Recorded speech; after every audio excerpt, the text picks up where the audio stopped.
क्लाउडनट में आपका स्वागत है। कैसे हैं आप सब लोग? भाई आशा करती हूँ सब लोग बहुत अच्छे होंगे और सबकी पढ़ाई बहुत ही जोरों शोरों से चल रही होगी। तो फिर है हमारी विज्ञान की कक्षा का समय और आप सब जान गए हैं कि भाई कौन सी क्लास है, रसायन विज्ञान वाली क्लास है। तो भाई हमने एक अध्याय स्टार्ट किया था जिसका नाम है हमारे आसपास के पदार्थ। तो आज हम उसी अध्याय को आगे बढ़ाएंगे, उसके एनसीईआरटी के प्रश्न करेंगे और उस अध्याय को समाप्त भी करने वाले हैं। तो भाई बिल्कुल साफ है कि आज हमें एनसीईआरटी के प्रश्न करने हैं, लेकिन उससे पहले हमें एक और चीज देखनी है। देखते हैं क्या है ना। अब आज हमें क्या पढ़ना है उसमें तो एकदम हम क्लियर हैं कि हमें एनसीईआरटी के प्रश्न पढ़ने हैं। ठीक है भाई, क्या पढ़ना है बिल्कुल बताने वाली हूँ, लेकिन आगे बढ़ने से पहले बिल्कुल हमारा दोहरान तो बनता है। तो चलते हैं हमारे अध्याय के दोहरान की तरफ, देखते हैं हम क्या क्या पढ़ चुके हैं। तो भाई सबसे पहली बात करते हैं, पदार्थ के बारे में पढ़ चुके हैं कि भाई ऐसी वस्तु जो क्या हो, जिसका कुछ द्रव्यमान हो, जिसका कुछ आयतन हो, मतलब कुछ जगह घेरती हो, जिसका कुछ द्रव्यमान हो, वो क्या है, पदार्थ है। तो भाई हमने पदार्थ के बारे में दो चीज देखी थी, उसके साथ द्रव्यमान भी होता है और आयतन भी होता है। उसके बाद बेटा हमने पदार्थ की तीन अवस्थाओं के बारे में बात की जो हमारे सिलेबस में है। पदार्थ की और अवस्थाएं भी होती हैं, हम जब बड़ी क्लासों में जाएंगे तब पढ़ेंगे। हमने पदार्थ की तीन अवस्थाएं कौन कौन सी बेटा? तो ठोस है ना, द्रव और गैस, तीन अवस्थाओं के बारे में हमने बात की थी। हमने क्या बोला था भाई, ठोस अवस्था ऐसी अवस्था है जिसमें कण ठूस ठूस के भरे हैं। ठूस ठूस के मतलब पास पास भरे हैं। तो भाई ठोस अवस्था में कण क्या है बेटा? पास पास है या बहुत पास पास है, जो भी लिखना चाहो, है ना। भाई द्रव अवस्था में कण थोड़े दूर दूर होते हैं, मतलब कण क्या होते हैं बेटा? दूर दूर होते हैं। और अगर हम बात करें गैस अवस्था की, तो गैसीय अवस्था में कण कैसे होते हैं बेटा? बहुत दूर होते हैं, नालायक कण होते हैं, याद करो, भाग जाते हैं, है ना, बहुत दूर होते हैं। उसके बाद बेटा हमने ये देखा कि दाब में परिवर्तन कर एवं ताप में परिवर्तन कर पदार्थ के कणों को क्या किया जा सकता है, या पदार्थ की जो अवस्था है उसको परिवर्तित किया जा सकता है। क्या देखा था बेटा? दाब एवं ताप में परिवर्तन कर क्या कर सकते हैं बेटा? हम दाब एवं ताप में परिवर्तन कर अवस्था परिवर्तन कर सकते हैं, है ना, अवस्था का परिवर्तन कर सकते हैं। चलो उसके बाद बेटा हमने क्या देखा बताओ कि जब अवस्था परिवर्तन होता है तो जो ताप है, तापमान है, वो नियत रहता है, कांस्टेंट रहता है, बदलता नहीं है। क्यों? जल्दी से बता दो। तो ऐसा इसीलिए मैम क्योंकि जो हम ऊर्जा देते हैं वो पदार्थ के कणों के मध्य जो आकर्षण बल है, प्यार है, उसको तोड़ने में लग जाती है। तो ये बात लिख सकते हो बेटा आप, है ना। अवस्था परिवर्तन के दौरान, अवस्था परिवर्तन के दौरान क्या होता है, जल्दी से बताओ। Very good. ताप नियत रहता है, बदलता नहीं है। नियत रहने का मतलब है बेटा बदलता नहीं है। ये सारी बातें हमने की थी, याद है। और उसके बाद लास्ट बात की थी हमने वाष्पीकरण के बारे में, है ना, कि जब द्रव अपने क्वथनांक से कम ताप पर वाष्प में बदल जाए तो हम बोलेंगे वाष्पीकरण हो रहा है। और इसका हमारे दैनिक जीवन में बहुत महत्व है, हम डेली वाष्पीकरण देखते हैं। और वाष्पीकरण को प्रभावित करने वाले 4 कारक भी हमने पढ़े थे। कौन कौन से, जल्दी से बता दो। Very good. तो सबसे पहला तापमान, है ना, दूसरा बेटा आर्द्रता, है ना, तीसरा बेटा क्षेत्रफल, सतह का क्षेत्रफल, और चौथी बात क्या पढ़ी थी बेटा? वायु का स्पीड, या वायु का वेग, है ना। ये चारी बातें क्या करती हैं, वाष्पीकरण को प्रभावित करती हैं। तो ये इस अध्याय का मोटा मोटा सार था। पूरा अध्याय आ गया यहाँ पर, मोटा मोटा सार देखा है हमने। जो बच्चे नए हैं बता दूं भाई, ये पूरा अध्याय हमने 6 लेक्चरों में पूरा किया है। अब वो 6 लेक्चर ऐप की लाइब्रेरी में जाकर देख सकते हैं, बिल्कुल ही ठीक है। तो अब बढ़ेंगे आगे। जिसको लेना है स्क्रीनशॉट, मैं हट जाती हूँ, बिल्कुल आप स्क्रीनशॉट ले लो। वैसे आपको क्लास की स्लाइडें भी नोट्स के रूप में मिलेंगी, है ना। चलिए अब बढ़ते हैं आगे। तो भाई ये टॉपिक है जो हमें पढ़ना है ना। और उसके बाद हम एनसीईआरटी के प्रश्न करेंगे। तो टॉपिक का क्या नाम है बेटा, सेल्सियस को केल्विन में बदलना। सेल्सियस बोलो, डिग्री सेल्सियस बोलो, एक ही बात है। तो जब भी आपको क्या करना हो, सेल्सियस को केल्विन को के से व्यक्त करते हैं, केल्विन को बेटा के से व्यक्त करते हैं, सेल्सियस को सी से व्यक्त करते हैं, डिग्री सेल्सियस को, है ना। अब जब भी आपको केल्विन में बदलना है, आप क्या करोगे, जो डिग्री सेल्सियस में तापमान है उसमें 273 जोड़ दोगे। क्या करोगे बेटा, जो आपका डिग्री सेल्सियस में तापमान है, मान लो 0 डिग्री सेल्सियस तापमान है, इसको मुझे बदलना है केल्विन में। तो मैं क्या करूंगी बेटा, जल्दी से बताओ। वेरी गुड, इस 0 डिग्री में 273 जोड़ दूंगी। तो अब कितना आ गया, 273 केल्विन आ गया।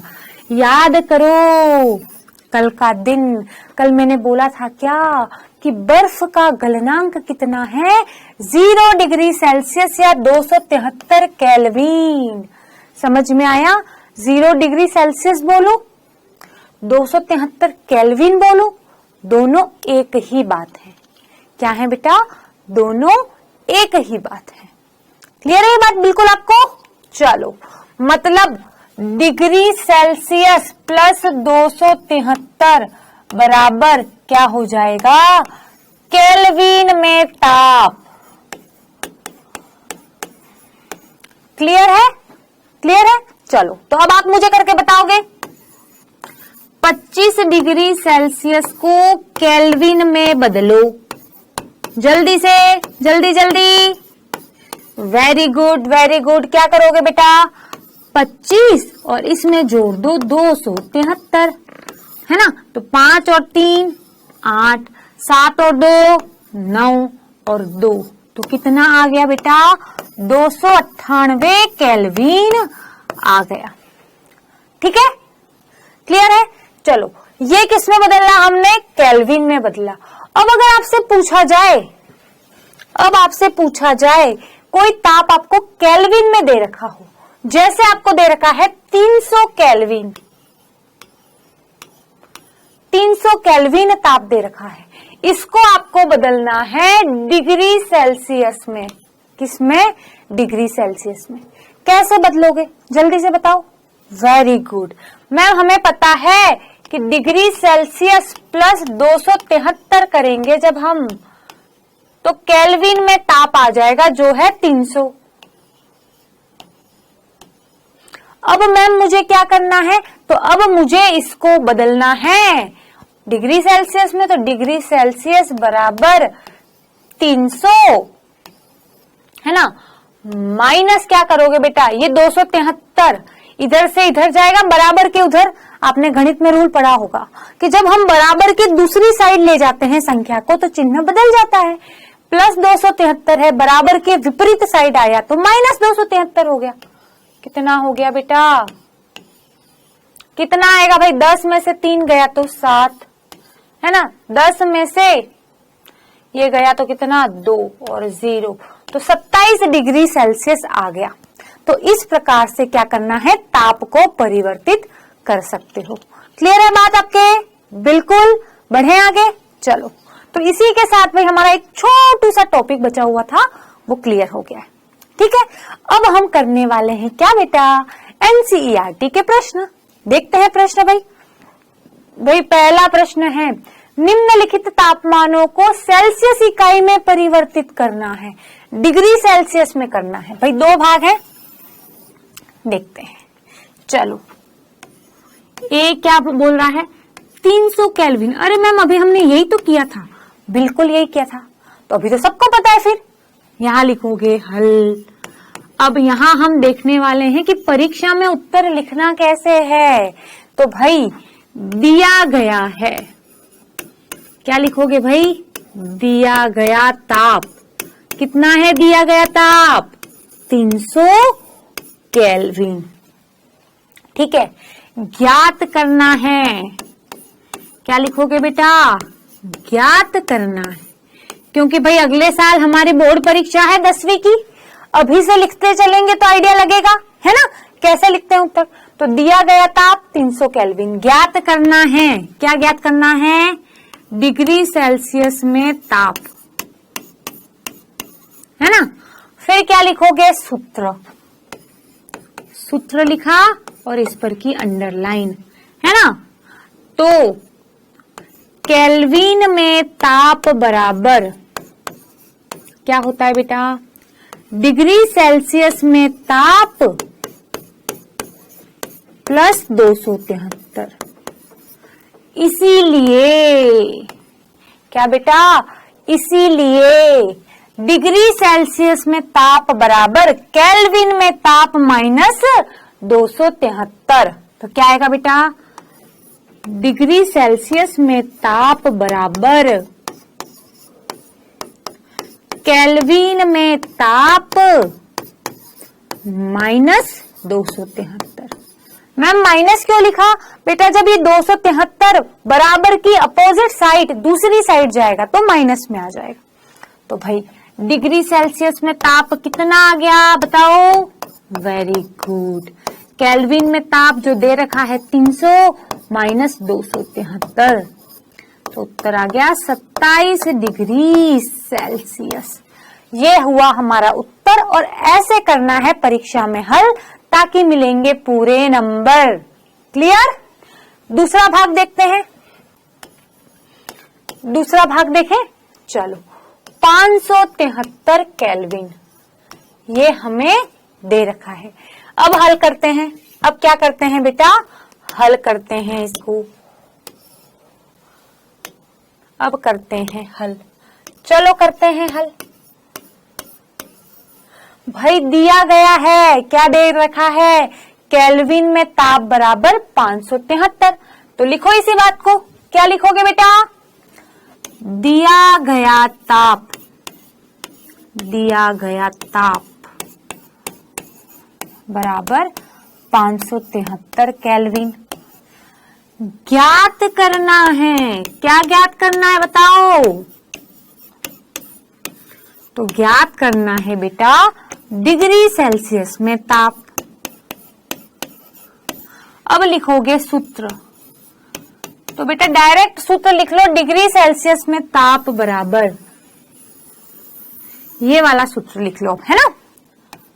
सूत्र क्या है? डिग्री सेल्सियस में ताप बराबर केल्विन में ताप और माइनस क्या बेटा? 273। केल्विन में ताप कितना दे रखा है? 573 माइनस 273। जब आप इसको हल करोगे तो 300 आ जाएगा। क्या बेटा? डिग्री सेंटीग्रेड में ताप। इस प्रकार इस प्रश्न को जब आप हल करोगे परीक्षा में तो आपको पूरे में से पूरे नंबर मिलेंगे। क्लियर है बात? भाई परेशान नहीं होना है, ये स्लाइड्स आपको मिलेंगी नोट्स के रूप में। ठीक है, चलो अगला प्रश्न। निम्नलिखित तापमानों को केल्विन इकाई में परिवर्तित करना है। अब क्या करना है बेटा? केल्विन इकाई में परिवर्तित करना है। चलो करते हैं। अब बेटा हमें पता चल गया परीक्षा में कैसे लिखना है। अब हम फटाफट करेंगे, ठीक है। तो हम डायरेक्ट लिखेंगे सूत्र। तो सूत्र क्या है बताओ? सूत्र है केल्विन में ताप बराबर क्या होता है बेटा? डिग्री सेंटीग्रेड में ताप प्लस 273। तो भाई केल्विन में ताप कितना आया, डिग्री सेंटीग्रेड में ताप कितना है 25 प्लस 273 कितना आया भाई 5 और 3 8 298 केल्विन आया। ये है हमारा उत्तर। सिंपल है बात।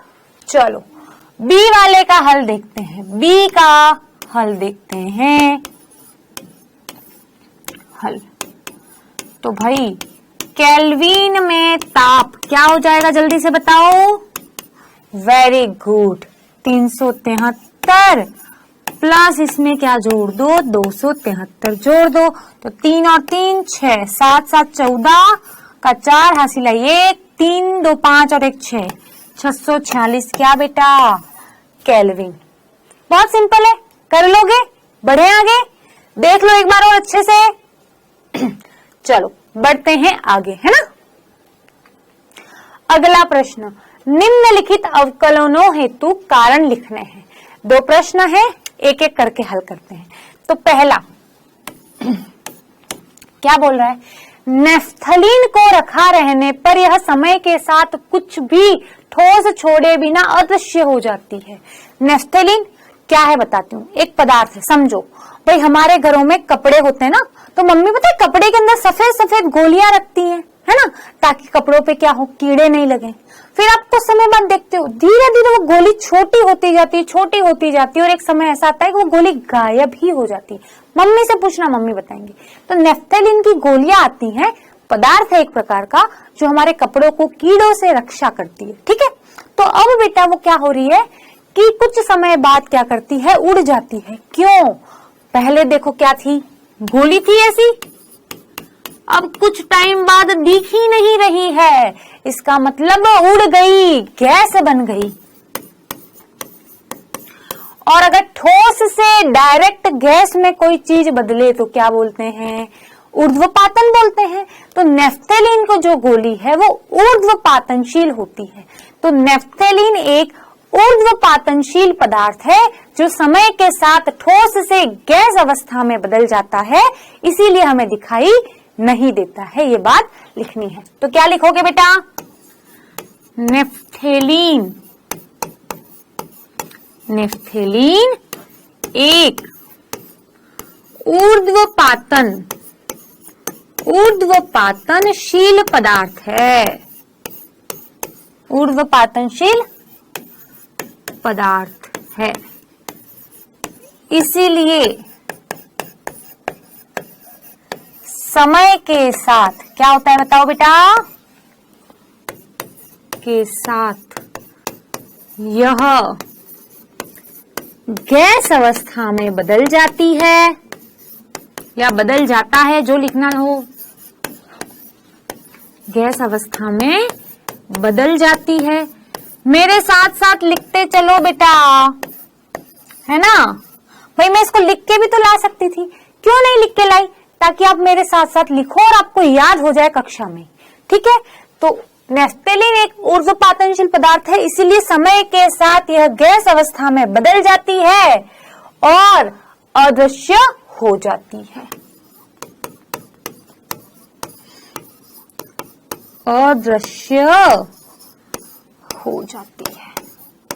बस कहानी खत्म इस प्रश्न की। इससे ज्यादा इस प्रश्न में कुछ नहीं लिखना है ए वाले भाग में। बी वाला भाग भी देखते हैं। पहला भाग समझ में आ गया। चलो, हमें इत्र की गंध बहुत दूर बैठे बैठे भी पहुंच जाती है, क्यों? तो भाई इत्र भी एक ऊर्ध्वपातनशील पदार्थ है और हमें पता है कि पदार्थ के कण क्या करते रहते हैं, गति करते रहते हैं। तो भाई इत्र भी जो है क्या हो जाता है बेटा, क्या हो जाता है बताओ, उड़ जाता है, उसका भी क्या हो जाता है, वाष्पीकरण हो जाता है, और इसीलिए हमें यह दिखाई नहीं देता। क्लियर है बात? लिख लोगे इस बात को?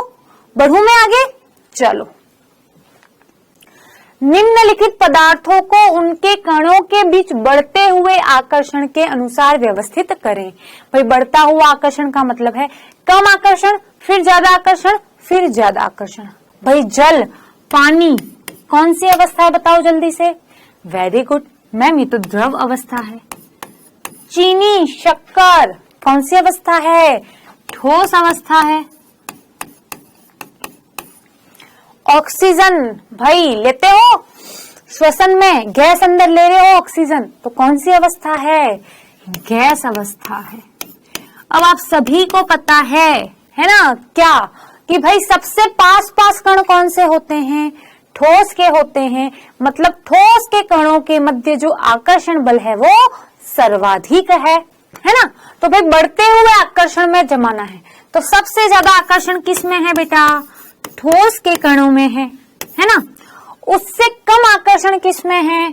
द्रव में है। और सबसे कम आकर्षण किस में है? गैस में है। तभी तो भाई ठोस के कण पास पास में, क्योंकि उनके बीच में आकर्षण या जो प्रेम है वो बहुत ही अच्छा है। तो ये हो गया इस प्रश्न का उत्तर। बढ़ते क्रम का मतलब होता है बेटा, बढ़ते क्रम का मतलब है कम से ज्यादा, है ना? छोटे से बड़ा बोलते हैं ना, बढ़ता क्रम, घटता क्रम, है ना? तो कम से ज्यादा, बढ़ते क्रम का मतलब है बेटा कम से ज्यादा। तो बेटा गैस में क्या है? सबसे कम।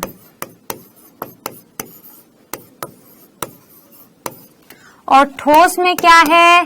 सबसे ज्यादा। मैम क्या सबसे कम और क्या सबसे ज्यादा? जो प्रश्न में पूछा है, क्या? आकर्षण बल, आकर्षण के अनुसार। क्लियर? चलो अगला प्रश्न देखते हैं बेटा। चलो, निम्नलिखित तापमानों पर जल की भौतिक अवस्था क्या है? मतलब जल किस अवस्था में है? ठोस अवस्था में है या द्रव अवस्था में है या गैस अवस्था में है? कौन सी अवस्था में है ये बताना है। तो सबसे पहले बात करते हैं 25 डिग्री सेंटीग्रेड। तो भाई 25 डिग्री सेंटीग्रेड मतलब लगभग हमारे रूम का टेम्परेचर या हमारे आसपास के वातावरण का टेम्परेचर, है ना? तो भाई इस टाइम भाई मेरे कमरे में पानी कैसा है? पानी अवस्था में ही है। इसका मतलब ये कौन सी अवस्था है बेटा? द्रव अवस्था है। चलो अब बात करते हैं 0 डिग्री सेल्सियस। भाई 0 डिग्री सेल्सियस आते ही मेरे दिमाग में आया गलनांक, वह ताप जिस पर द्रव पिघलने लगता है। भाई बर्फ पिघलने लग रही है, बर्फ भी है और पानी भी है, तभी तो भाई बर्फ पिघलना स्टार्ट हुई है। पूरी बर्फ पिघली नहीं है। 0 डिग्री सेल्सियस बर्फ का गलनांक है, वह ताप जिस पर बर्फ ने पिघलना स्टार्ट किया है। क्या स्टार्ट किया है? पिघलना। मतलब बर्फ अवस्था भी है और पानी अवस्था भी है। बर्फ यानी ठोस, पानी यानी द्रव। तो यहाँ पर 0 डिग्री सेल्सियस पर ठोस तथा द्रव दोनों अवस्थाएं हैं। ठोस तथा द्रव दोनों अवस्थाएं हैं। अब देखते हैं बेटा 100 डिग्री सेल्सियस। अब इस पे आप बताओगे मुझे, जल्दी से बताओ। Very good. तो मैम 100 डिग्री सेल्सियस का मतलब है पानी का क्वथनांक, वह ताप जिस पर द्रव उबलने लग रहा है। अगर पानी उबल रहा है तो कुछ ना कुछ वाष्प भी बन रही है और पानी भी है। इसका मतलब 100 डिग्री सेंटीग्रेड पर पानी भी है, मतलब द्रव भी है, भाप भी बन रही है, मतलब क्या है?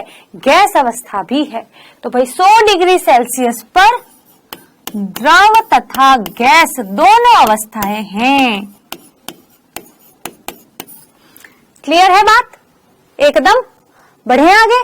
चलो, पुष्टि हेतु कारण दे, है ना? जल कमरे के ताप पर द्रव है। भाई कमरे के ताप का मतलब है लगभग 20 से लेके 25 डिग्री सेंटीग्रेड का जो तापमान है, सेल्सियस का जो तापमान है, वो होता है कमरे का ताप, है ना? तो भाई जल कमरे के ताप पर द्रव क्यों है?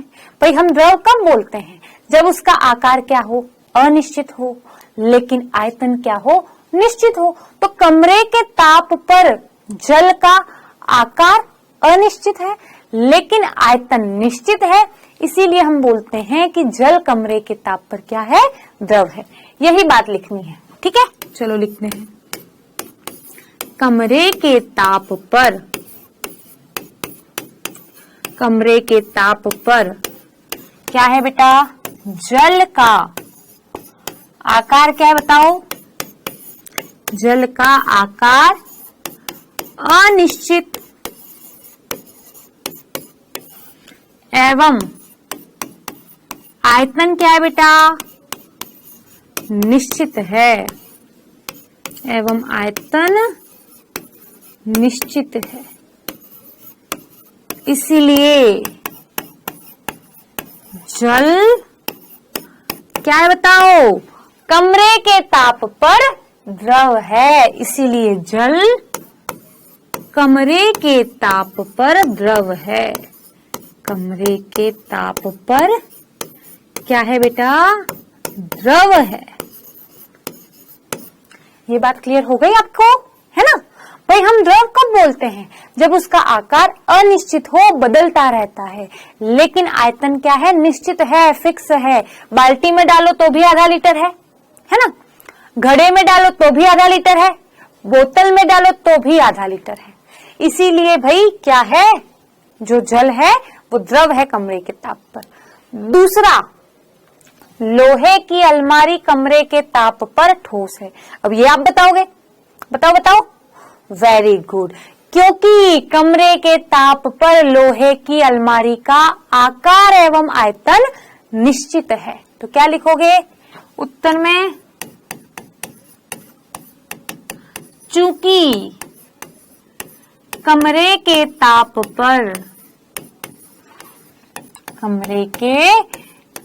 पर क्या है बताओ? लोहे की अलमारी का आकार एवं आयतन निश्चित है। ताप पर लोहे की अलमारी का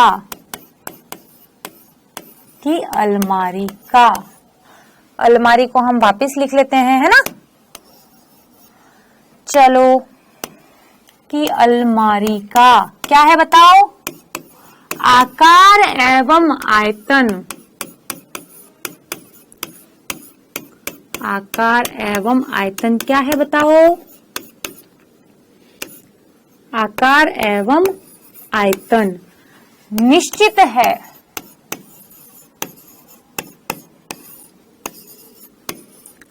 इसलिए यह क्या है बताओ? ठोस है। साथ साथ लिखते चलो, साथ साथ लिखना है ताकि क्लास खत्म होते होते हमें सारे प्रश्न याद भी हो जाएं। क्लियर है बात? चलो अगला प्रश्न। 273 केल्विन पर यानी 0 डिग्री सेल्सियस पर बात हो रही है।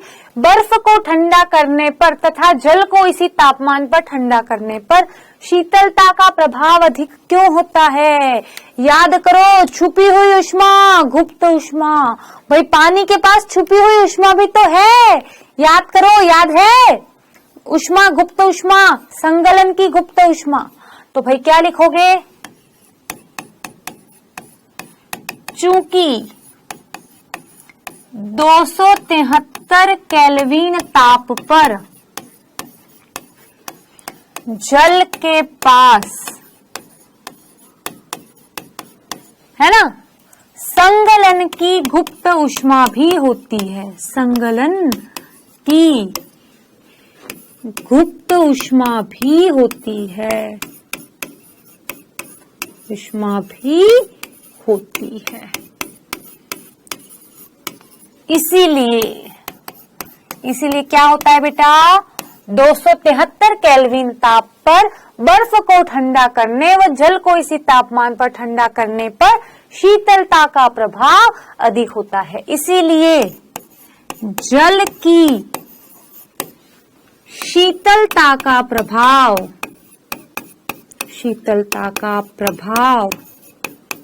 किससे अधिक होता है बेटा? बर्फ से अधिक होता है। बर्फ से अधिक होता है। क्लियर हो गई बात? है ना? लेकिन बेटा ये कब हो रहा है पता है?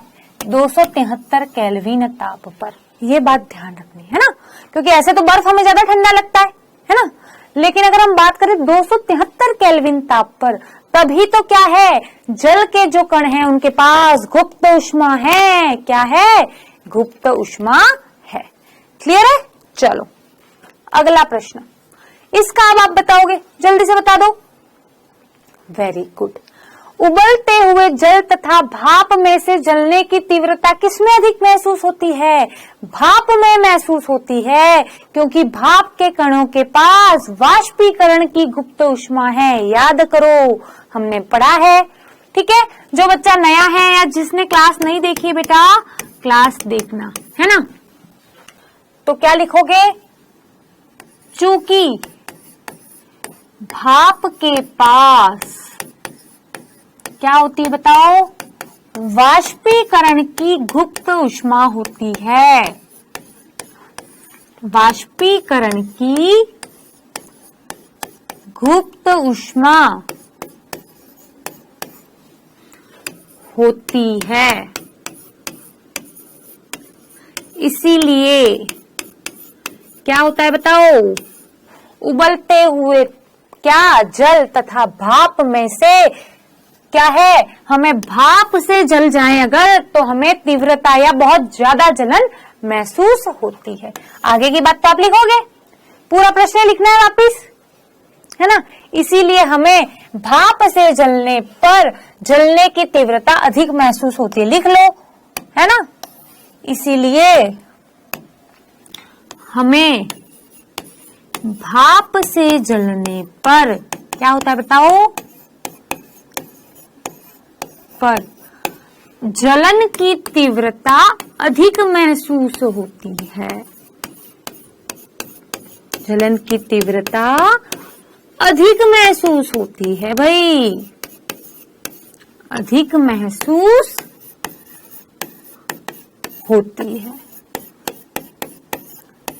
क्लियर है ये बात? क्लियर है ना एकदम? भाई जिन बच्चों ने लेक्चर मिस किया है, वाष्पीकरण की गुप्त ऊष्मा, संगलन की गुप्त ऊष्मा, उसको बिल्कुल समझ में नहीं आएगा, तो आपको देखना पड़ेगा।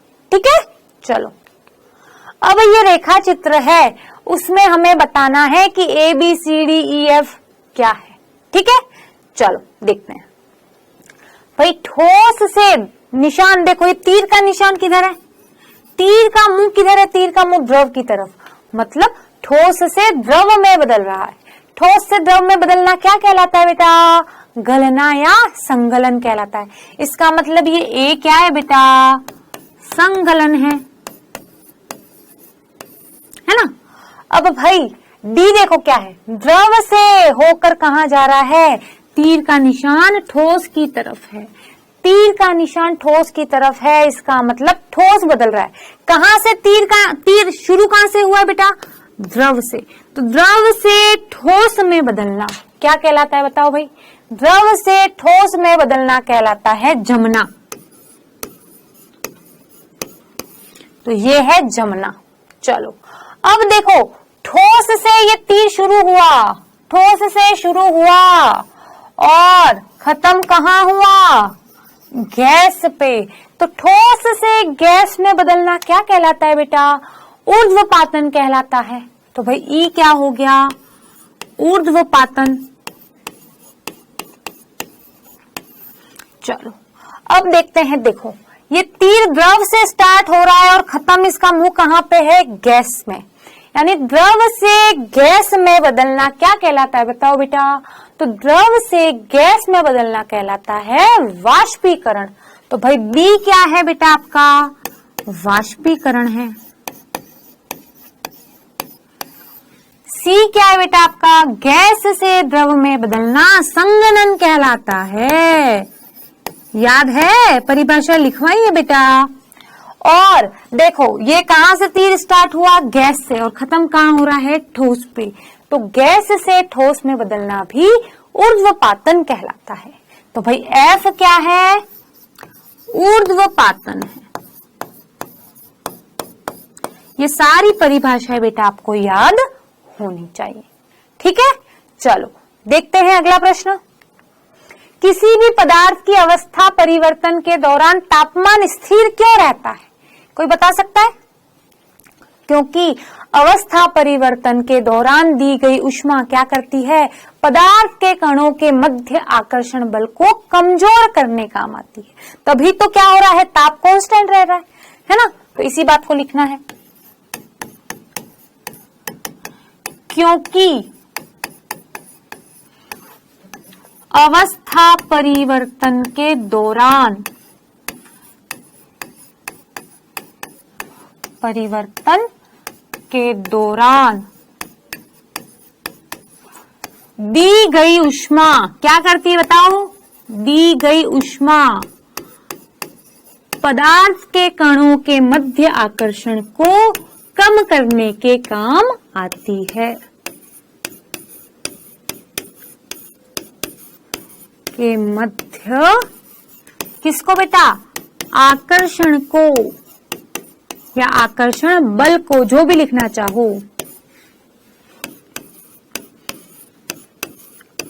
कमजोर करने का कार्य करती है।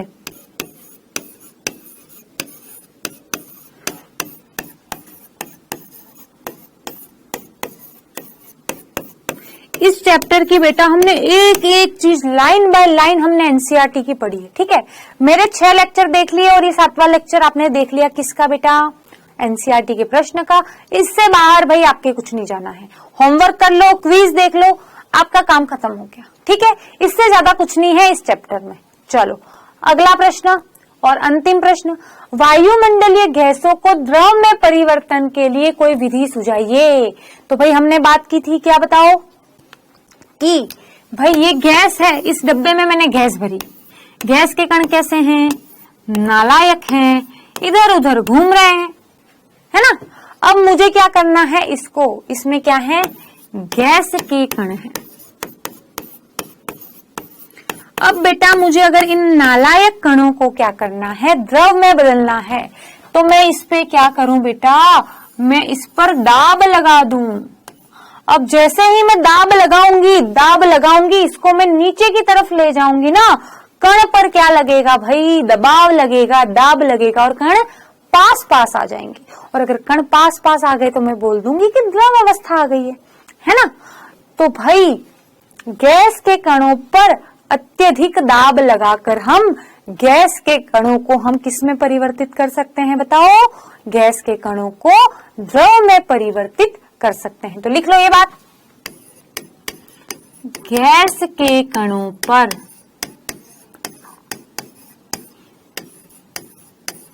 दाब लगाकर उन्हें द्रव में परिवर्तित कर सकते हैं। द्रव में परिवर्तित कर सकते हैं, बस ये बात लिखनी है, ठीक है। एक विधि पूछिए, कोई एक विधि बताओ, कोई विधि बताओ। कोई विधि का मतलब कोई भी एक विधि बता दो। तो ये एक विधि हमने बता दी, बिल्कुल सिंपल है भाई। गैस के कणों को दबाव दो, पास पास आके चिपक जाएंगे और जैसे ही पास आके चिपके तो कौन सी अवस्था आ जाएगी? द्रव अवस्था आ जाएगी। तो ये थे बेटा आपके एनसीईआरटी के प्रश्न जो हमने हल किए। लेकिन जाने से पहले बेटा एक क्विज तो बनती है, बिल्कुल। तो देखते हैं क्विज का पहला प्रश्न। वाष्पन की प्रक्रिया से उत्पन्न होती है गर्मी, ताप में वृद्धि, ठंडक, इनमें से कोई नहीं। जल्दी से बताओ बेटा, बहुत ही सिंपल प्रश्न है।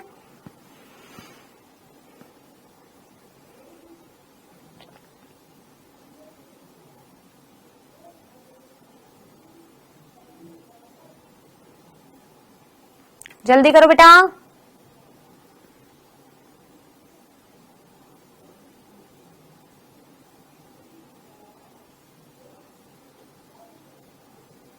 चलिए देखते हैं अगला प्रश्न। समय समाप्त हुआ। हवादार जगहों पर द्रव के वाष्पन का वेग, भाई मतलब हवादार जगह मतलब जहां हवा बहुत ज्यादा चलती है।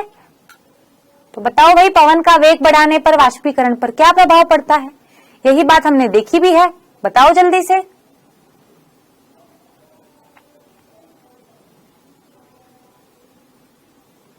जल्दी करो बेटा।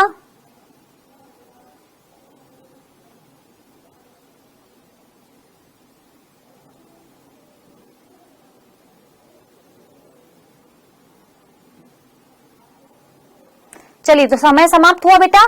दोनों प्रश्नों के उत्तर देखते हैं। वाष्पन की प्रक्रिया से ठंडक पैदा होती है ना, पढ़ा है हमने कल।